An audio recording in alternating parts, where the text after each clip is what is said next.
هذا ما له صباح علي سمرك ورا لهي markii hore lahaa okay so do miskiin baan ahay sug dadka waxa ay igu maqashiin aniga dadkayga markii waxa soo kala maqlaan qalbigooda ma aragtay u jilicsan yahay way dareemayaan ay igu maqashiin war gabadhan waa dab iyo naar way kulushahay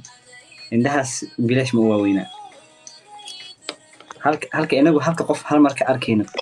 iyadu afar mar shan mar bay aragtaa beentii miya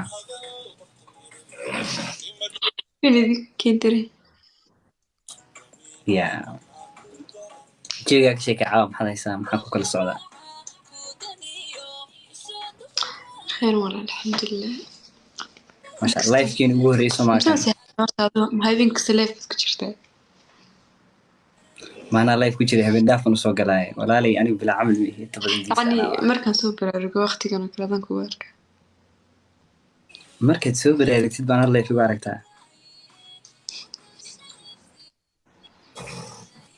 adigu markaa habeenkii 8 habeenimo soo kacday iyo 10 ma digo rigaatan malaynaya exactly way dhici kartaa ha habeen kasta ku wareega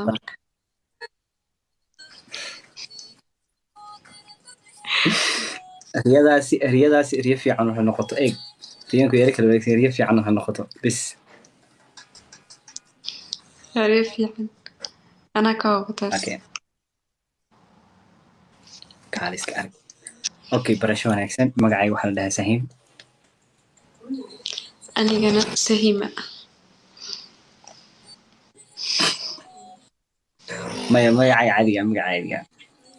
magacayga caadiga ماذا سهيمة لو بحي مركز نسيت اوكي magacaas haduu ku diiwaan galo oo Sahiima aad la baxid oo ku shaqeeyo it's okay no taasi walida magacayga saxdana mumtaaz barasho wanaagsan mumtaazay soo dhawaad aniga asxaabtay Kampala Uganda